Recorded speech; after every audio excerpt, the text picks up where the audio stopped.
Hello everyone, hello my scholar visitors. कैसे हैं आप सभी? I hope you all well.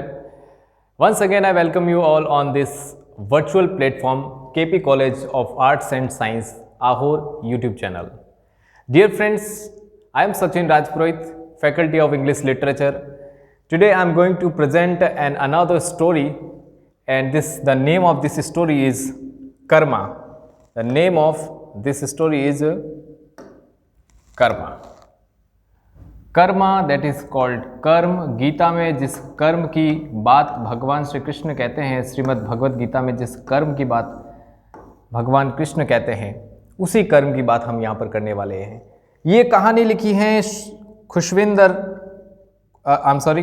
Singh. Khushwant Singh एक बहुत जाने माने नाम है इंग्लिश लिटरेचर के अंदर, और उन्होंने बहुत सारी चीज़ें भी लिखी है। एक नॉवेल उन्होंने लिखा है जिसका नाम है ट्रेन टू पाकिस्तान, उसको भी हम डिस्कस करेंगे, और वो डिस्कस करेंगे बीए पार्ट सेकंड के अंदर, बीए सेकंड ईयर के अंदर। आज हम ये शॉर्ट स्टोरी लेकर आए हैं और जिसका नाम है कर्मा। कर्मेंद्रियाणि संयम्य य आस्ते मनसा स्मरन् इंद्रियार्था निमूढ़ात्मा मिथ्याचार स उच्यते। देखिए, कर्म की यहाँ पर बात कही गई है, और कर्म की जब बात करते हैं तो कबीरदास जी का वो दोहा भी हमें याद आता है। कबीरा जब हम पैदा हुए, जग हंसे हम रोए, ऐसी करनी कर चलो, हम हंसे जग रोए, हम हंसे जग रोए। तो उसी कर्म पर आधारित एक बहुत शानदार शॉर्ट स्टोरी लेकर आए हैं खुशवंत सिंह। और खुशवंत सिंह जो कि इंग्लिश लिटरेचर के अंदर बहुत बड़ा नाम है, इंडियन इंग्लिश लिटरेचर के अंदर बहुत बड़ा नाम है, और सेकेंड ग्रेड के सिलेबस में भी इनका चैप्टर है। तो चलिए फ्रेंड्स, बिना किसी देरी के हम इस कहानी को आगे बढ़ाते हैं और इस कर्मा स्टोरी के बारे में पढ़ते हैं कि कर्म क्या है। तो सबसे पहले हम जानकारी प्राप्त करते हैं ऑथर के बारे में, अबाउट द ऑथर, यानी जो लेखक है इस कहानी के, उनका नाम है श्री खुशवंत सिंह। और खुशवंत सिंह जो कि इंडियन बॉर्न है और 1915 में इनका जन्म होता है। वर्तमान पाकिस्तान, हालांकि इनका 1915 में जन्म हुआ था, तो इंडिया का जो पार्टीशन हुआ था वो 1947 को होता है फ्रेंड्स। तो उससे पहले भारत पाकिस्तान दोनों एक ही हिस्सा थे। तो तत्कालिक भारत के अंदर और वर्तमान पाकिस्तान में इनका जन्म हुआ था। दूसरी बात है पास अवे, यानी इनकी मृत्यु होती है 2014 में। तीसरी बात, he is a renowned Indian writer, बहुत ही प्रसिद्ध और जाने माने हस्ताक्षर है इंग्लिश लिटरेचर के अंदर। इंग्लिश के अंदर ये बहुत नामचीन व्यक्ति है। हिस्टोरियन एंड जर्नलिस्ट, ये हिस्टोरियन भी रह चुके हैं और एक जर्नलिस्ट के रूप में भी इन्होंने अपनी भूमिका निभाई है। आगे बात करें, he started his career as public relations officer in the high commission of India. India के हाई कमीशन के अंदर इन्होंने public administration, public relations officer के रूप में अपनी भूमिका निभाई है, हाई कमीशन के रूप में। ठीक है, आगे हम बात करते हैं द मार्क ऑफ विष्णु। क्या लिखा है? The mark of Vishnu is his first collection of stories. Stories का इनका पहला कलेक्शन जिसका नाम होता है the mark of Vishnu, which made Khushwant Singh a famous as a short story writer. तो शॉर्ट स्टोरी के रूप में, राइटर के रूप में ये प्रसिद्धि प्राप्त करते हैं किस कलेक्शन के द्वारा? The mark of Vishnu. The mark of Vishnu के का इनका जो फर्स्ट कलेक्शन है, और उसी कलेक्शन के आधार पर शॉर्ट स्टोरी राइटर के रूप में ये जाने जाते हैं। आगे बात करते हैं इनके मेजर वर्क्स के बारे में। हमने पहले ही डिस्कस किया और बताया भी है कि train to Pakistan, India Pakistan के पार्टीशन के बाद जिस तरह की अफरा तफरी थी, जिस तरह के वातावरण में लोग जी रहे थे, उनका सजीव वर्णन इन्होंने इसके अंदर किया है। 1955 में ये पब्लिश हुआ था। I shall not hear the nightingale, तो ये 1958 में पब्लिश होता है। नाइटिंगेल वाला ये भी एक नॉवेल है। तो चलिए फ्रेंड्स, ये बात हो गई हमारे ऑथर साहब के बारे में, जिनका नाम है खुशवंत सिंह, और आगे इन्होंने क्या क्या इस कहानी में बातें कही गई है उसके बारे में भी देखेंगे। अब हम बात कर रहे हैं कैरेक्टर्स के बारे में। जो कैरेक्टर्स हैं इस कहानी के अंदर, उनके बारे में हम थोड़ी चर्चा करते हैं। जो पहला कैरेक्टर है जिसका नाम है सर मोहनलाल, नॉट मोहनलाल, बल्कि इनके आगे सर लगाया हमने। और सर क्यों लगाया है, इस कहानी को जब हम पढ़ेंगे तो हम पता चलेगा। ये इस कहानी के प्रोटोगोनिस्ट हैं, यानी इसके मुख्य किरदार की भूमिका में है, यानी ये इस कहानी के जो नायक हैं वो हैं। और उनकी जो एज है वो 50 के अराउंड है, 50 ईयर्स के अराउंड इनकी उम्र है। सेकेंड जो कैरेक्टर है उनका नाम है लेडी लाल, यानी ये इनकी वाइफ है जिसका नाम लक्ष्मी है, इसको हम लक्ष्मी कहेंगे। ये इनकी वाइफ है जो कि 45 इयर्स अराउंड यानी 45 के आसपास की उम्र की ये महिला है। शॉर्ट है, हाइट कम है, मोटी सी है और बिल्कुल एक ग्रामीण परिवेश की महिला का यहाँ पर चित्रण किया गया है। और ये जो हमारे प्रोटोकॉनिस्ट साहब हैं जो मोहनलाल हैं, सर मोहनलाल, ये अंग्रेजी की बहुत अच्छी पढ़ाई करके आए हैं, इंग्लैंड से ये बैरिस्टर की स्टडी करके आए हैं और इनका उठना बैठना भी बड़े लोगों के साथ है, एलाइट पर्सन्स के साथ है, इसलिए सर मोहनलाल की जो लाइफस्टाइल है वो बहुत ही मॉडर्न है। और ये इस व्यक्ति के बारे में बताया जाता है कि इस व्यक्ति को भारतीय कल्चर जो है, इंडियन कल्चर है, उससे बहुत हेट है, क्योंकि अब ये अंग्रेजी बोलते हैं, बड़े बड़े लोगों के साथ उठना बैठना है, तो अपनी संस्कृति, अपनी सभ्यता के प्रति ये हे दृष्टि से देखते हैं। तो इस प्रकार से एक चीज़ यहाँ पर डिफाइन की गई है कि किस प्रकार लोग पढ़े लिखे होने के बाद, ज़्यादा हाई कल्चर में जाने के बाद, मॉडर्न एजुकेशन प्राप्त करने के बाद किस तरह से अपने कल्चर को भूलते चले जाते हैं और अपने कल्चर के प्रति जो हे दृष्टि से देखते हैं। और ये कर्म जो कि हम करते हैं वो कर्म लौट कर अपने पास आते हैं और किस प्रकार से आते हैं, इस कहानी में इसका जिक्र किया गया है। ये लेडी लाल जो कि इनका 36 का आंकड़ा है, इनकी वाइफ है और बिल्कुल ये धरती है, ये आकाश है, बिल्कुल कोई लेना देना नहीं है, इतना अंतर है। लक्ष्मी जो कि एक ग्रामीण परिवेश की महिला है, 45 इयर्स ओल्ड और हाइट छोटी है, मोटी सी है, नाक में गोल्ड ये डायमंड की एक नथुनी पहनी हुई है, बहुत सारी चूड़ियाँ पहन रखी है, बैंगल्स पहन रखे हैं, साड़ी है जो कि एक वाइट कलर की साड़ी है जो कि रेड एम्ब्रॉयडरी करी गई, यानी रेड बाउंड्री की बनी हुई है।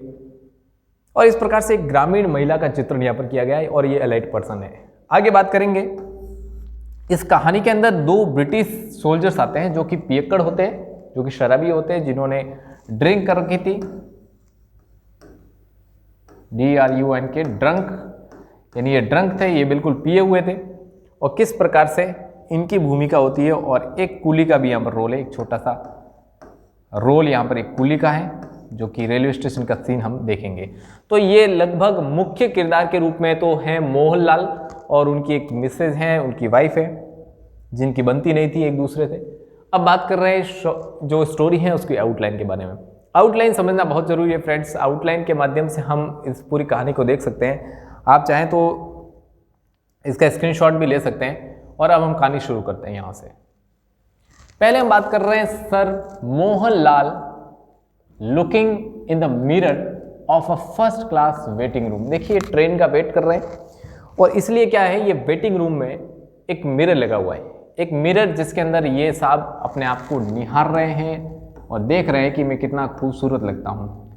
एक कांच है और रेड ऑक्साइड किया हुआ है उसके पीछे, जैसे कांच होता है मिरर, उसके पीछे रेड ऑक्साइड का कलर लगा हुआ होता है, लेकिन वो रेड ऑक्साइड भी पूरी तरह से नहीं लगा हुआ है, कहीं कहीं उखड़ा हुआ है, उसकी कुछ धारियाँ निकली हुई है। तो ये कांच में अपनी आपको पूरा देख नहीं पा रहे हैं, कुछ ना कुछ धारियाँ लगी हुई है।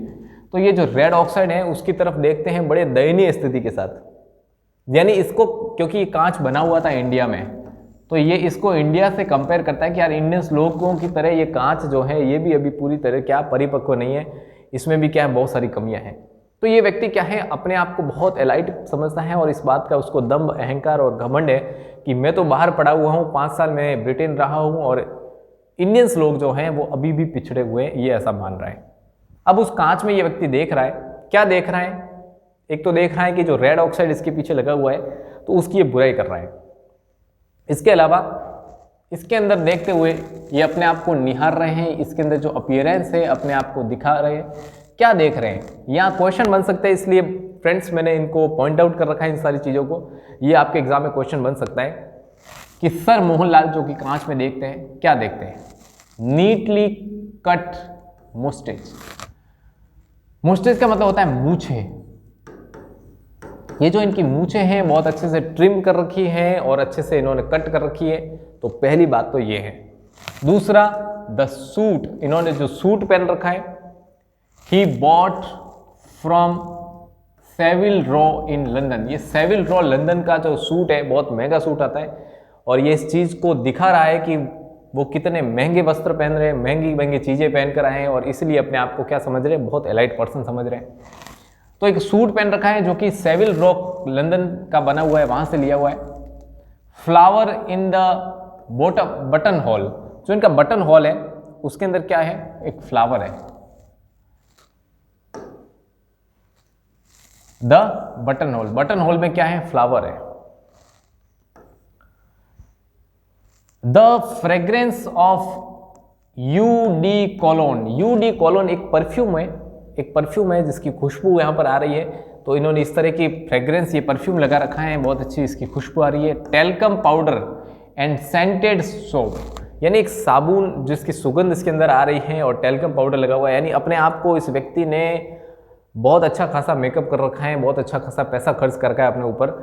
कहाँ से, यहाँ से शुरू किया हमने कि नीटली कट मुस्टिच, मूछे जो है नीटली कट है, बहुत अच्छे से साफ तरीके से। इन्होंने एक सूट पहन रखा है जो कि सेविल रॉ लंदन से बना हुआ है। Flower in the button hole, ये बटन होल में इन्होंने एक फ्लावर डाल रखा है। The fragrance of eau de cologne का एक परफ्यूम इन्होंने लगा रखा है। Talcum powder and scented soap, यानी टेल्कम पाउडर भी लगा हुआ है और सेंटेड सॉप, सेंटेड का मतलब होता है सेंट, यानी हम जो सेंट बोलते हैं इसकी खुशबू आती है। और साबुन ऐसा लगा हुआ है कि इसकी बहुत शानदार खुशबू आ रही है। तो अपने आप को गर्वित महसूस कर रहे हैं, एकदम सीना इनका चौड़ा हो रहा है, 56 इंच का सीना इसका हो गया है, क्योंकि ये अपने आप को इस कांच के अंदर देख रहा है। तो ये एक विशेषता, ये कैरेक्टरिस्टिक्स हो गई हैं। और ये व्यक्ति कैसा है, एक एरोगेंट पर्सन है,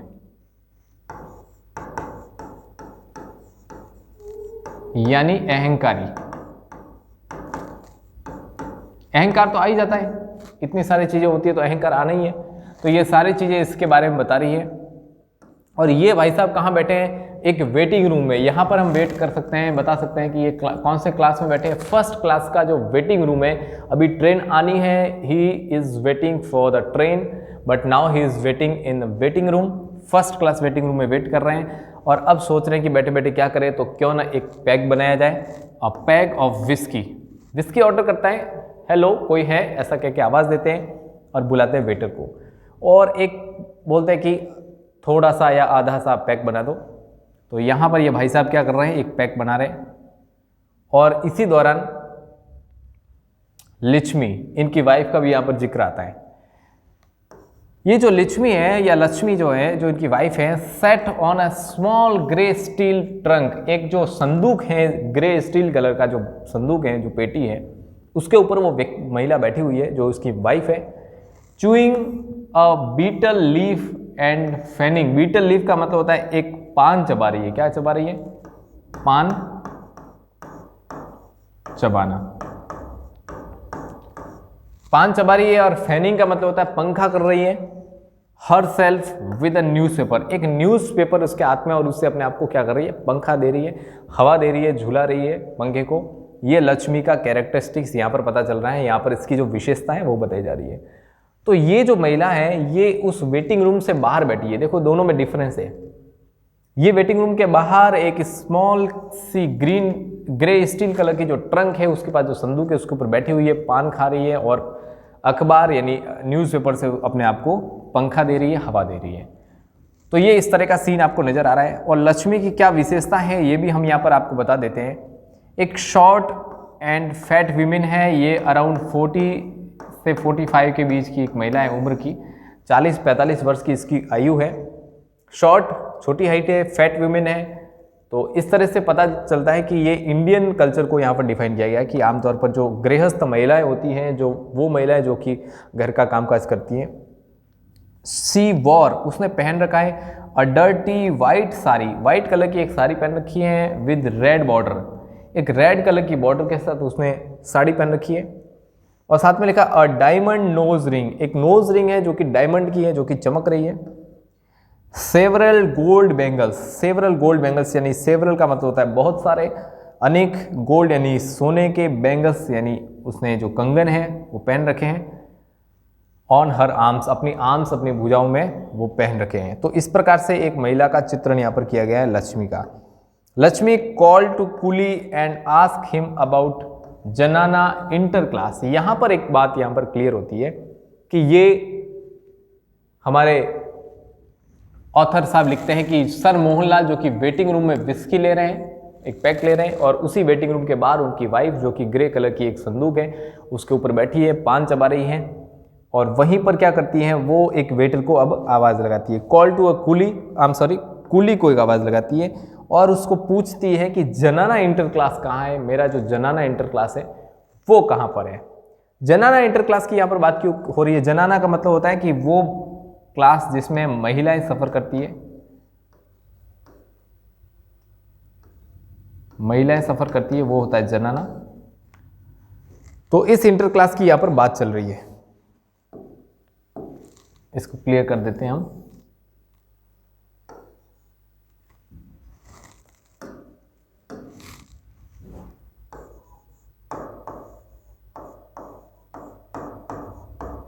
महिलाएं सफ़र करती हैं और उसको कहते हैं जनाना इंटर क्लासेस।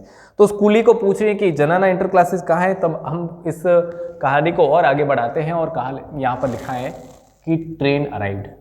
देखो ट्रेन अराइव से पहले मैं आपको बता देता हूँ, ये कूली से आपको आवाज़ देती है कि जनाना इंटर क्लास कहाँ है। तो कूली उसको इशारा करता है कि ये जो ट्रेन है उसके लास्ट में जो गार्ड का डिब्बा है उससे जस्ट पहले आपका ये जनाना इंटर क्लास है। तो इतना कहते ही कुली क्या करता है, वो उनके सामान उठाता है और चल पड़ता है उस तरफ। तो ये महिला जो है इसकी पत्नी है वो भी क्या करती है, साथ साथ में उस डिब्बे की ओर, उस इंटर क्लास अपने अपार्टमेंट की ओर चलना शुरू करती है। और ये जो है ट्रेन आ रही है उससे पहले की मैं थोड़ी स्टोरी आपको यहाँ पर बीच में बता दूँ। जो वहाँ का जो सीन है वो वहाँ पहुँचती है, लक्ष्मी यानी जो लेडी लाल है वो पहुँचती हैं और अपना संदूक वहाँ पर रखती है, उस संदूक के ऊपर बैठ जाती है। अब अपने ब्रास का जो टिफिन लेकर आई है जिसके अंदर उसने कुछ चपातियाँ रखी हैं, उसके अंदर कुछ क्या पिकल है यानी अचार है। और यहाँ आप लिख सकते हैं, आप नोट भी कर सकते हैं, चपाती एंड पिकल।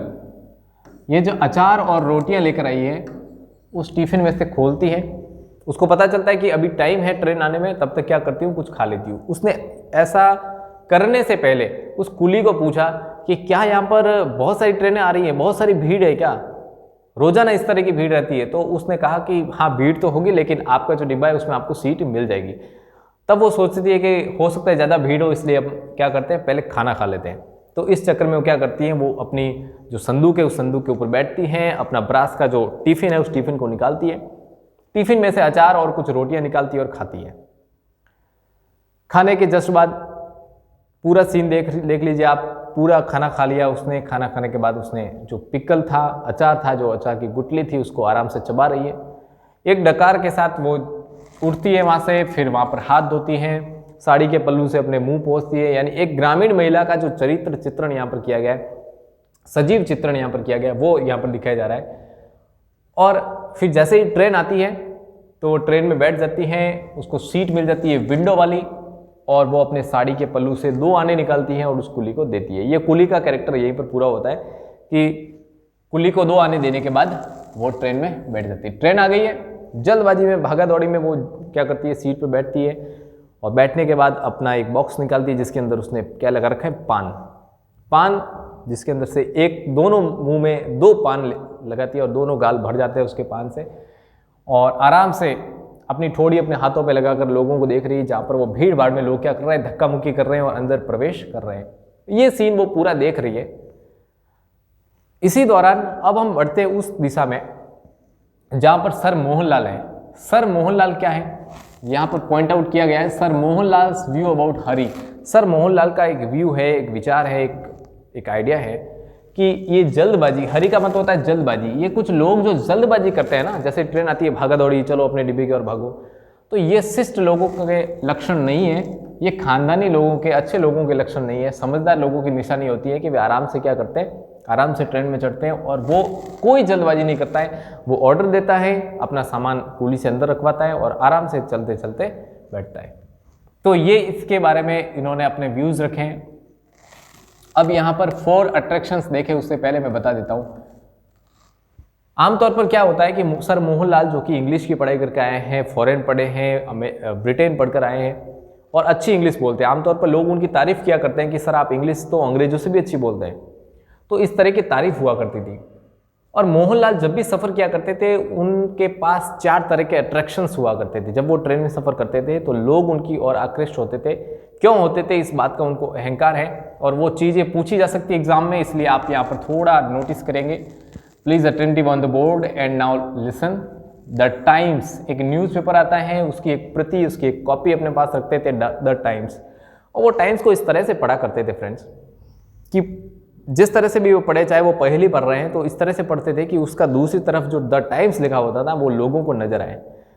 जैसे कि बड़े बड़े एग्जाम्स की तैयारी करने वाले बच्चे बड़ी बड़ी गाइड लेके आते हैं, बसों में बैठते हैं और इस तरह से रखते हैं कि सामने वाले को दिखे कि चलो आप कौन से एग्जाम की तैयारी कर रहे हैं, तो आप इस एग्जाम में RS की तैयारी कर रहा हूँ, ऊपर बड़े अक्षरों में RS लिखा हुआ है।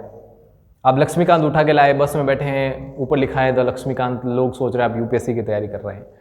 आप द हिंदू उठा के लाए, लोग पढ़ रहे हैं, आप पढ़ रहे हैं, लोग देख रहे हैं, अरे आप तो UPSC कर रहे हैं। तो इस तरह का एक शो ऑफ होता है, एक तरह का दिखाने का भी कुछ लोगों में होता है, जो यहाँ पर इन सर मोहनलाल के अंदर नजर आ रहा है हमको।